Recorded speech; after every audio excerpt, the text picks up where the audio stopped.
Good evening, everybody. This is Robin with another edition of Horror Pop After Midnight.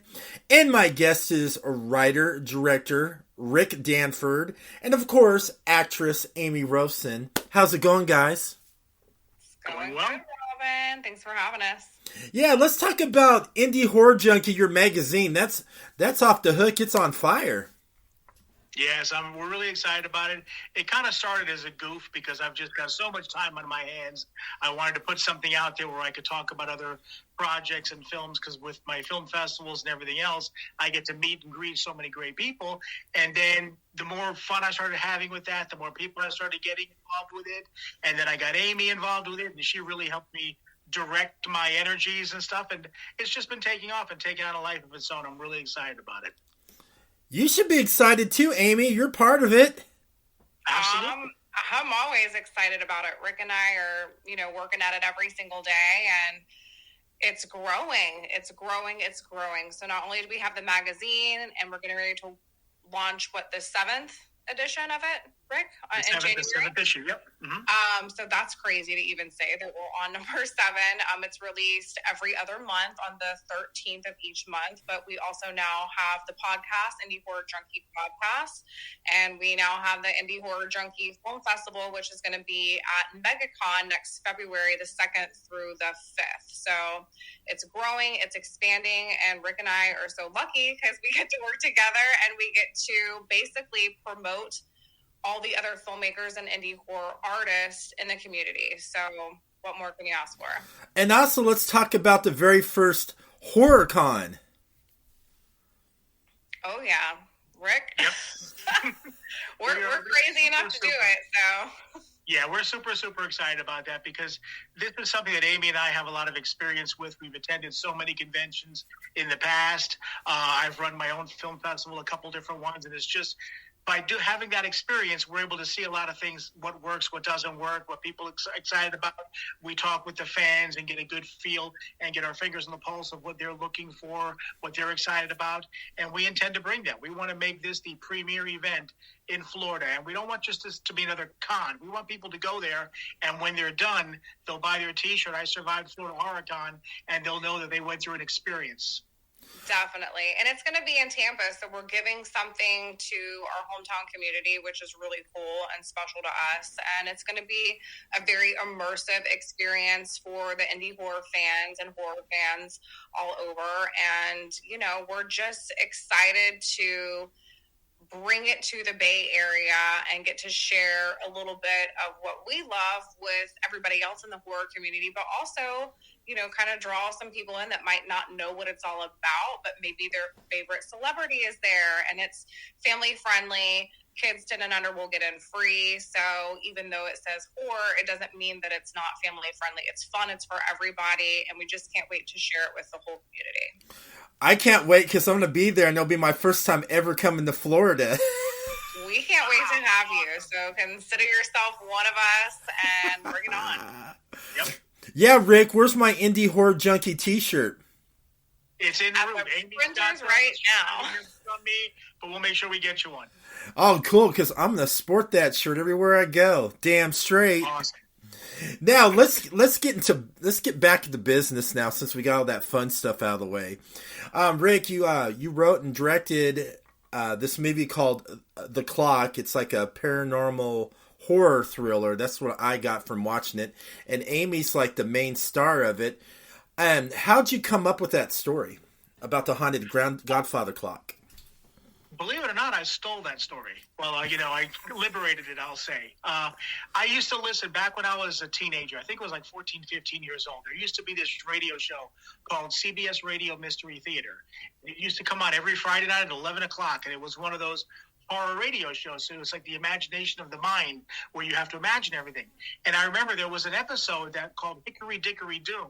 Was about this grandfather clock they brought home, and the grandfather clock was like a gateway to hell. So I decided to kind of like lift that concept. There's really nothing similar other than the main story for this that the clock incorporates, but because we've had to develop it into a feature film, and it's a film as opposed to a horror radio show. But basically, it's the same theme, the same storyline. I just loved that whole concept. I mean, I love grandfather clocks, and the chances of something like that being a gateway to hell. It's like, hey, why not? I think it's wild. I love the story, and I gotta love Pervy Vinny. Vinny's Pervatorium. Yeah. So have you been to vinny'spervatorium.com yet? Not yet. I'm afraid. As soon as we log off this podcast, you can go ahead and hit up vinny'spervatorium.com and check it out.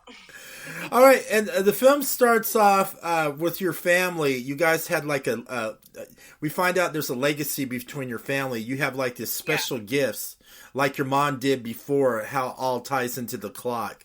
So, Aimee, were you originally picked for that main role of this film? It kind of just all worked out the way that all casting does, you know? Rick had a vision for the character of Sarah, and he knew what he wanted. And honestly, I'm just so thankful for the opportunity to play the role because, I really connected with Sarah. She is a wife, she's a mother, she's suffered the loss of a parent, and I have experienced all those things. So when I first read this script, I actually was in tears at the very end. It definitely had an effect on me. I felt all the emotions that Rick wanted the audience to feel, so it made me even more connected and more excited about the character. So I'm just thankful that I got to work with an amazing crew, an amazing director. We had incredible DP. And I had amazing scene partners throughout the whole process. So, and these are all Central Florida actors that you see. I think maybe Cindy Copeland, who played my mother, she came in from Atlanta, but everybody else is a Central Florida talent, which is the heart of where we make all of our films. So I'm just happy to be a part of it in any way that I can. I love the movie. I love the story, and I love how everything came into fruition and how it turned out. And the visual special effects, you had to love that, right? Yeah, I did. Especially Cindy with the paranormal makeup and all that. She was like a very creepy old lady that got under my skin, and she reminded me of one of these creepy old ladies that sit on her porch on Halloween and like taunts you to come and get some candy. Yep, I remember that lady. That was Wendy Feliciano. She is, am I saying that correctly? She was the special effects artist on the film. And then Salo Zayas did all of the visual special effects. He was also the director of photography. So this was a very collaborative film, and everybody brought their A game. And I'm glad that you think that it shows, because we're really proud of it. Yeah, I loved how you made Rick. I love how you made the grandfather clock part of the character in the story. I love how you make the viewer see through the grandfather clock, looking at the main characters while they're staring at this demonic like type of paranormal presence with the red covering in the room, which I like because it gives you more of a atmospheric moods of each of the character in the certain scenes in front of that clock. Yeah, that was the thing that we really wanted to do. We wanted to make the clock its own entity. We wanted to make it its own character. So by doing that and having the clock vision where it's watching people and everything else, that was important to us. I think it pulled it off pretty good. And I loved how you shot the scenes, the pan shots inside the grandfather clock, how all the pieces were moving. It just felt so real. Yeah, that was all Salo Zayas. The guy is an absolute mad scientist, and he did some amazing things. I even sent you a bonus scene that we just shot recently and added. He did all that stuff with the face, even a little fly that lands on her face. That's all digital. So the guy is an absolute genius. Oh, it is. He created a poster as well, the poster for the film, and that is the actual clock. Like, I can remember him working on taking those photos in his garage and sending me like, Aimee, look, and it's like the fog and the lighting, and those are actual pictures of the clock that was used in the film. So it makes it even more cool and more special, and it shows all the artistic creativity that we have with our team. Yeah. So who has the clock now, and is it really haunted? I have it. It's in my back bedroom right now, so it's back there. And I really couldn't tell you if it's haunted because I have so many supposed haunted things in my house. It's just part of the family now. Rick's house is a horror museum all in itself. So one day we'll you've already filmed there before, but many times. There's more stories to be told. Oh yes. Yeah, when I come to Florida to visit, I'm definitely going to take a tour of Rick's house and get some video. We're having the after party at Rick's. Absolutely. I'll have to sign a waiver before you come in. Hey, whatever. Also, who did the music score on there? I mean, I like it. Had that creepy vibe tone to it. Yeah, it was a combination. We had Neil James Boyce actually did the clock sounds and things like that. We had a guy from Italy, Stefano. He did the actual score itself, and it was difficult getting in touch with him because since he lives in Italy, the time difference was ridiculous. So as I'm going to bed, he's getting up and stuff like that. But he is just such an amazing talent, and both of them together, we were able to get just the right vibe. I also loved the scene with Aimee's character's daughter. They were playing with the Ouija board on the bed, and when they spell, it's like it's right under the bed, and I was like, "You guys better not look under that bed." I was at the edge of my seat, sitting there going, "Don't you do it, girls! Don't you do it!" Oh my gosh! I wish I could have watched this movie with you. I think I just would have been laughing my ass off at you, Robin. Yep. You would have. I mean, I was getting into it. I mean, I was like, "Don't do it, man," because I wouldn't have done it. I would have just exit stage left out of the bedroom. I was like, I don't care, it's under there. And was the demonic hand that came up from under the bed to grab after the girls, was that CGI, or was that somebody that had their hand in makeup coming up like that? That was actually Wendy Feliciano, our makeup effects artist. That was actually her hand, and she made her hand up for it. So we put her to work, and she pulled it off. She did. It looked very good. It looked so realistic, that demonic hand coming under the bed like that. I mean, I give her props. Yeah, she does a phenomenal job. She was just walking around set, like showing us her hand, and then she's off to film. And but she killed it. She did an amazing job. The young actress who played the daughter, I loved it because she really got into her role. She had some vulnerable moments and some very powerful moments towards the end of the film, when she's getting ready to save her family. She's actually nominated for the Best Supporting Actress for the Tampa Bay Underground Film Festival, where it premieres this Thursday. She's one of the nominations. That's good. She's an incredible young talent. She's very driven and focused, and she just has that it factor about her. But she showed up you didn't have to tell her how to do her job. She was ready to roll when the cameras were, and she was full of emotion, and she understood what the job was, and she did a brilliant job on the film. It was a pleasure to work with her. I can't wait to see her continue in her career and where she goes next.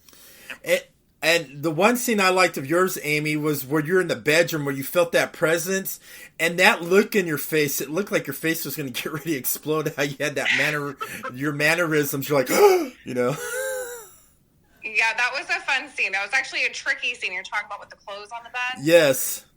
Yeah, because Rick wanted to film that in one continuous shot.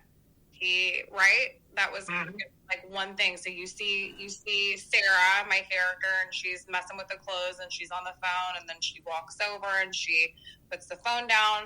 She's done with the conversation, and she looks back, and you see the room has been disturbed. I won't give any spoilers, but something has happened, and we had to film it just right. We had PAs in the room that were, okay, we have the room set. It's, it's a hot set. Everything's in place. Don't touch it. And then as soon as the camera followed me, they jumped in and did their job, and then it followed back. And so it was fun to film, but a little bit tricky. That little clip is actually an homage to the movie Poltergeist. Mm-hmm. If you remember Poltergeist. Yes.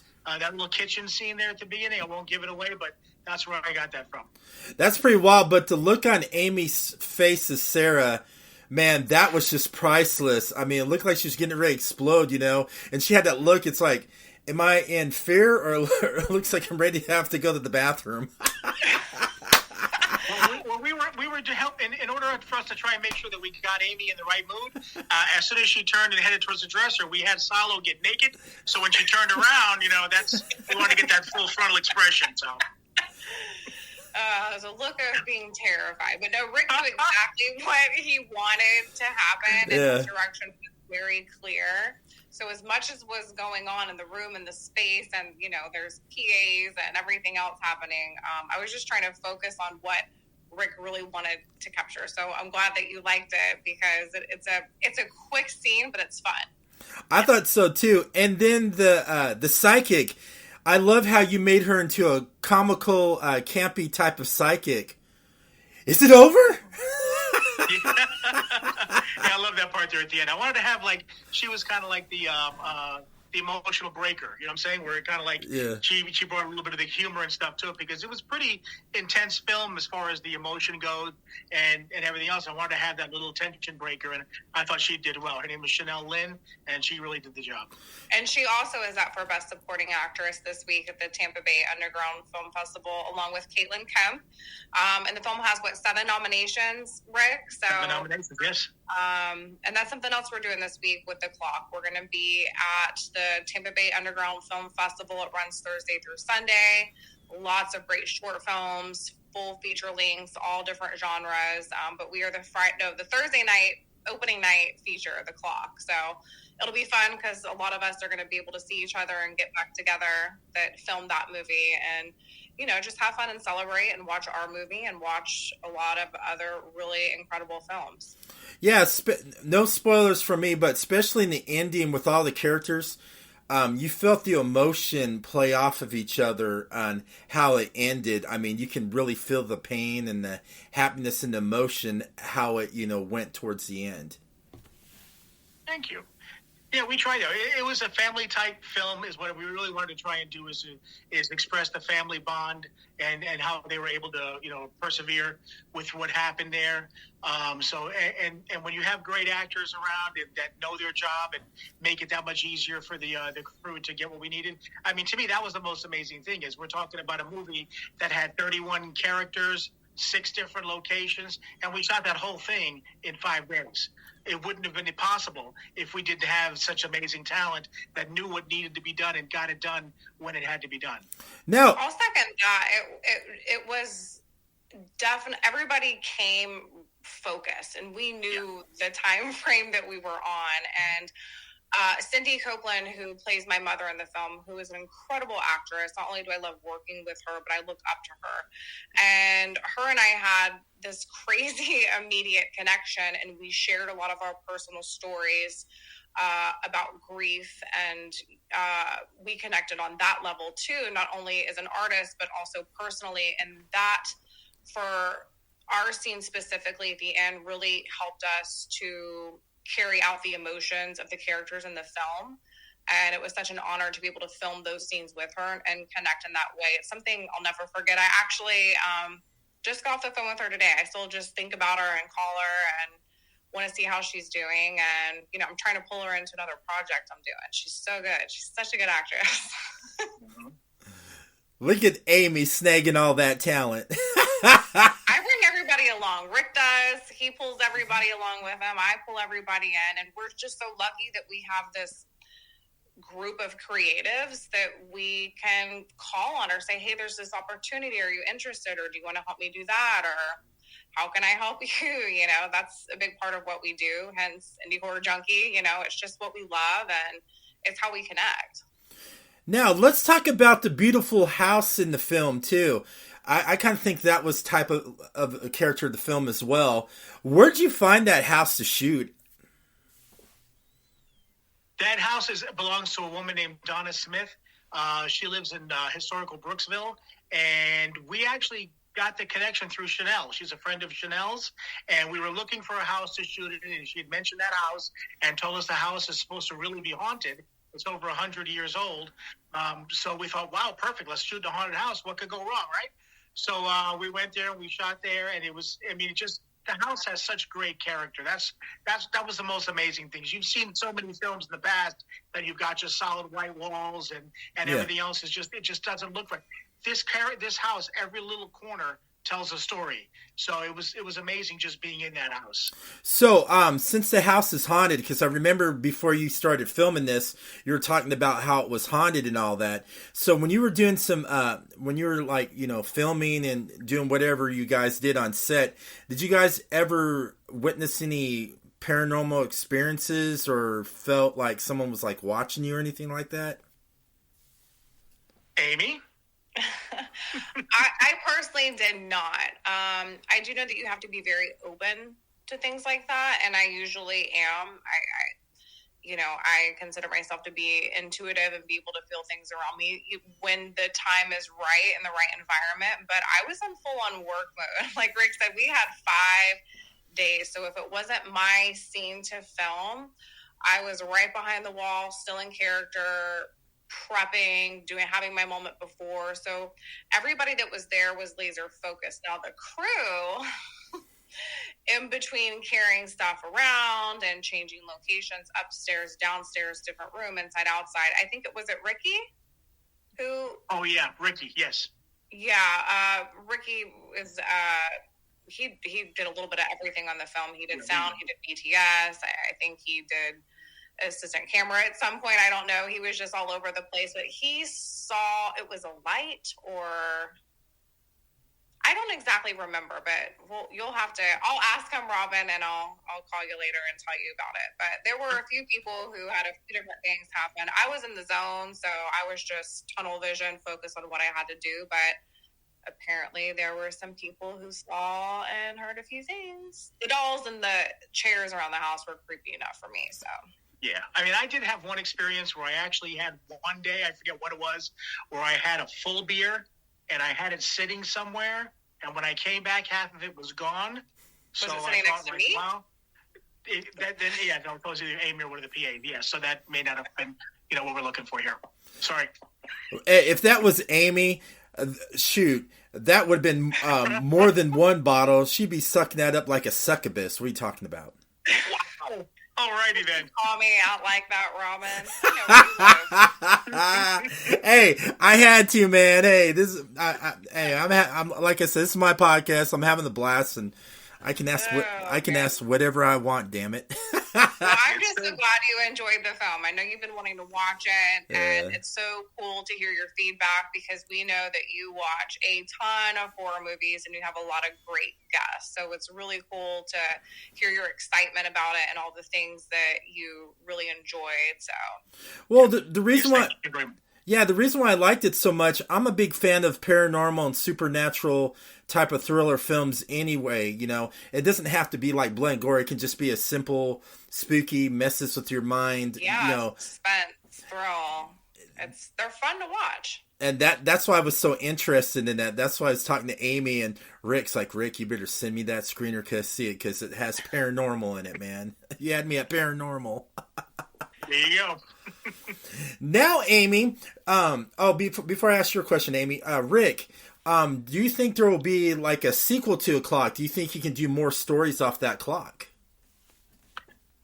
I don't know. I mean, you definitely could do more stories off it. I hadn't planned on it. We did have I don't know if you stayed past the credits, but we had a little bonus scene there after the credits to kind of like leave that little question mark in your mind. Yeah. So, but I haven't really thought about it too much. I guess we'll see what the audience reactions are to it, and we'll go from there. And then especially Aimee, another film I'm interested in seeing Aimee. I like to follow stuff that Aimee does. You know how you have certain, like people in the indie horror film industry. You like to follow certain, indie horror actors and actresses. I like to follow what Aimee does. So Aimee, I'm so looking forward to see you in The Inn. Oh yeah. And Rick has a cameo in it, so we always keep it a family affair down here. I wasn't kidding. Said we're always pulling each other into what we're doing because we're crazy like that. We can't get enough of each other, and we love what we do, and we like including everybody and just making it as fun as possible because so much work goes into pre-production, production, post-production. So we just like to have a good time down here in Central Florida. But thank you for again, sharing your excitement with us about what we're doing, because we're so excited about the end. And that is a nice indie horror slasher, but it has just as much comedy as it does horror and blood. And there's tons of practical special effects. The writers and directors and producers are Sloan Loesch and Kevin Beganovic. And Kevin Beganovic also did some incredible practical special effects on the film. There's over 30 kills, lots of gore, lots of laughter, and we are just dying to show it to everybody. But you're going to have to wait, because that's not going to be coming out till next summer. That's when we want to push it out. We're actually going to be premiering it at Florida Horror Con at Rick's Film Festival. So I just had an absolute blast working on it. We filmed it down here in Dunedin, Florida. We stayed at a motel called the Palm Court Motel, and it was our set. So we got to live there for 10 days and film there. And what was cool about it is everything that you needed was there. You had the pool, you had the office, you had the hotel rooms, you had a restaurant, you walked into the block, there's a gas station. And these people in this community were so cool and so welcoming. And the city of Dunedin was like, yeah, come make a movie. We're behind you. And we worked, our little tails off until about 6 a.m. every morning. It was all night shoots, because that was just the atmosphere of, the story. And it was cool to have Rick come the last day, and we shot his scenes, and his shot was the martini shot. Then we had a little shot party, and everybody finally got to kick back and relax and, just have a good time. But we can't wait to share it. And we've got some exciting news coming up soon that we'll probably announce after January about the film, just to get some more buzz going about it. But we'll hop on later and talk about that on your show. Don't worry. And what Aimee said also, real quick, about the family affair. When I pulled up, I remember to set to shoot my scene. First person I see is Ricky, who was our DP and everything. I see Blake, the guy who's the special makeup effects and director, Kevin Beganovic. He was my special makeup effects guy for a short film that I did called The Foretelling. And then Brandon's playing the Sandman, and it's Aimee. It was like, my God, it's like the Clock Part 2 right here. It is. These are the people that you can count on. Yep. And they love what they do, and they're so professional, and they're so driven and grounded in their art. And you know that you can call and be like, hey, I got this project, you want in? And they're going to show up and do their job, and they're going to be just overjoyed to be there. You know what I mean? Like, it's not even work. It's like, let's show up, let's hang out, and let's shoot some really cool stuff. Let's make a movie. And speaking when you were saying that part with Rick with the martini, why couldn't it be a cosmopolitan? There was some tequila flowing that. Oh, yeah, there was. Rick looks like a Cosmo guy. I'm an everything kind of guy. So we're not too picky. Just make it nice and cold. And like how I said, it's just a little work drinks. Yeah, absolutely. So where can everybody find you on social media to see what you guys are going to do next? Go ahead. Aimee, let's do the first. Oh, me? Oh, shoot. Basically, the main thing that I'm promoting and I'm all over is Indie Horror Junkie. You can find us on IndieHorrorJunkie.com. We're on Instagram. We've got the Facebook pages for IndieHorrorJunkie.com, the film festival, the podcast, our YouTube channel. So that's primarily where I'm promoting, pushing, and everything to that, and Florida Horror Con. I just cannot wait. I'm chomping at the bit for Florida Horror Con. Oh, amen to that. I can't wait for it too. It's going to be a blast. And when I see Aimee, she's going to get 20,000 hugs, and then she's going to get sick of me and go, get out of here. I can't wait. I'm just going to put you to work. So hey, that. I'll do it. Why not? Hey, we're so excited that you want to come down, and we can't wait to have you there. So you'll have your press pass. Don't worry. But you can find me working with Rick at Indie Horror Junkie, Indie Horror Junkie Podcast, Indie Horror Junkie Film Festival, and of course, we're going to continue promoting The Clock, The End. You can find those on our socials. We have our Halloween Death Walks Among Us. Can't wait. And Can't wait. Installment of that is going to premiere at the Tampa Bay Underground Film Festival this weekend. And then shortly after that, we'll be releasing it on YouTube. So be on the lookout for that. It'll be on all of our socials. I'm everywhere, but I'm most active with my acting and filmmaking career on Instagram at Aimee.Rolfsen. Yeah, and everybody make sure you listen to Indie Horror Junkie podcast. I love your podcast too, and I love some of the guests you guys have on too. So I listen to your podcast too. I really enjoy it. I support my fellow brother and sister podcasters out there. We're like one. We know you do. We're like one big #Podern family. Yes, and we love that you're part of the family. We love collaborating with you, and whatever we can do to help you, just pick up the phone and call me like you always do. Oh, I do. I always call her, for everything. She's like, oh my gosh, it's Robin. Hey, Pumpkin. And you're so good about sending people our way. So anybody that you know or that's on your podcast that has, an indie horror film or art or music or books or comics, anything along those lines, send them our way. We would love to feature them in the magazine, bring them on the podcast, and just give them a platform to share everything it is that they're doing. Yeah, I like that because I love support indie horror. And I love to send them your guys' way because I like to see them get out there and it makes us look good. It gets all of us out there, which makes it very successful for everybody from podcasting, filmmaking, whatever is out there. I like to see everybody succeed, so that's how I am. So Rick and I were just talking about that today, how fun it is to see people that we've either worked with or we've done articles on them in the magazine or had them on the podcast, and then you see something really big and cool happen for them and you're like, hell yeah,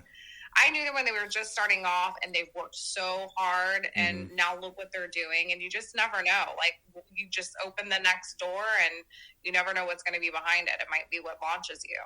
Exactly. I totally agree with you all that too. And maybe sometime in the near future, maybe we'll see some of your film projects at another favorite indie horror film festival, which I like. It's real big. Nightmares Film Festival in Columbus.